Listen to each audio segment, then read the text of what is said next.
Est-ce que vous savez que si je fais ce geste, je capte beaucoup plus votre attention que si je fais des gestes circulaires? Voici un petit peu ce que j'ai appris cette semaine parce que je trouve que quand on part en vacances, quand on voyage, on a un petit peu plus de temps pour écouter des vidéos, des podcasts, lire, apprendre des choses. Et cette semaine, j'ai appris un tas de choses sur la psychologie humaine et le cerveau.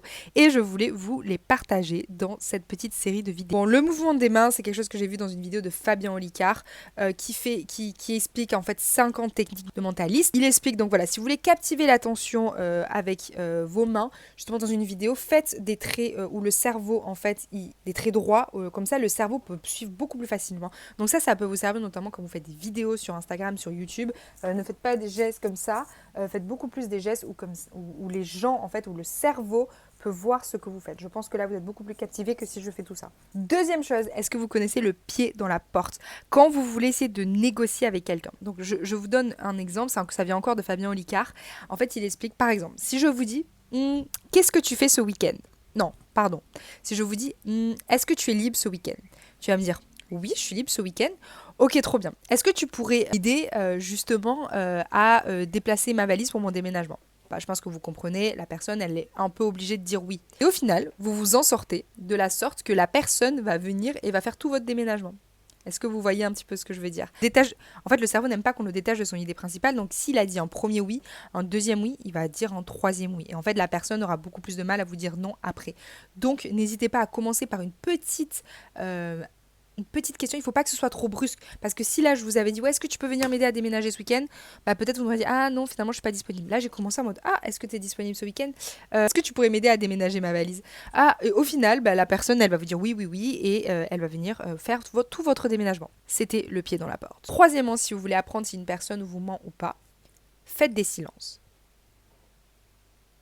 Si la personne avec qui vous parlez se met à essayer d'argumenter, rajouter des phrases, augmenter son débit de parole, c'est sûrement qu'elle est en train de vous mentir. Si une personne avec le majeur se touche le visage ou remonte ses lunettes un petit peu pendant que vous êtes en train de lui parler, c'est qu'il y a quelque chose à l'intérieur d'elle qui la met soit mal à l'aise ou qui la rend en colère, enfin quelque chose qui la dérange plutôt. Et donc c'est très intéressant de regarder c'est très intéressant de regarder quand une personne vous parle, si elle se touche le visage ou elle fait quelque chose avec les lunettes là comme ça, elle se monte les lunettes avec le majeur, c'est s'il y a quelque chose qui la dérange. Ça, je pense, c'est plus une technique un peu sur le niveau du charisme, de l'aura. Mais quand vous rencontrez quelqu'un, ne pas sourire directement.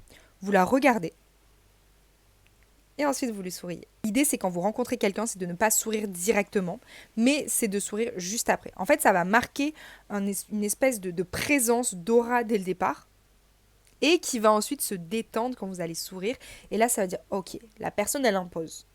Elle assume, elle arrive, bam, elle n'est pas là pour me faire plaisir, elle me fait un petit sourire après, mais voilà. Pour savoir si quelqu'un sourit vraiment ou si c'est un faux sourire, en fait, vous avez une technique, c'est que vous cachez le bas du visage. Et vous voyez, là, je vous fais un vrai sourire, parce que le vrai, en fait, quand vous souriez, ça se voit dans vos yeux. Par contre, là, je fais un faux sourire. Par contre, là, vous voyez que je fais un vrai sourire. Voilà, petite technique si vous voulez savoir si quelqu'un sourit pour de vrai ou pas. Ça, c'est une technique que j'adore, que j'avais appris il y a longtemps, mais je voulais la rajouter parce que je la trouve hyper intéressante. Mais souvent, on fait un compliment, enfin, les gens nous font des compliments ou on fait des compliments à des gens, et après, bam, il y a un moment de gêne. Et pour éviter ce moment de gêne, il faut toujours, enfin, vous pouvez rajouter une petite touche d'humour justement après ce compliment. Et ça aussi, c'est une astuce, je pense plus en termes d'aura, de présence, de charisme. Mais quand vous êtes en retard ou que vous avez fait patienter quelqu'un, au lieu de dire désolé pour mon retard, en fait, de dire c'est moi la fautive, dites merci pour votre patience. En fait, ça renvoie vraiment. Alors, je ne saurais pas expliquer, mais ça renvoie à la personne que voilà, vous n'êtes pas en train de vous victimiser, vous êtes en train justement de la remercier de vous avoir attendu. Voilà, c'était mes petites astuces psychologiques de la semaine. J'en ai des tas d'autres, mais bon, la vidéo serait peut-être trop longue si je devais faire ça. C'était Jade, on se retrouve demain pour une nouvelle vidéo et je vous dis ciao ciao.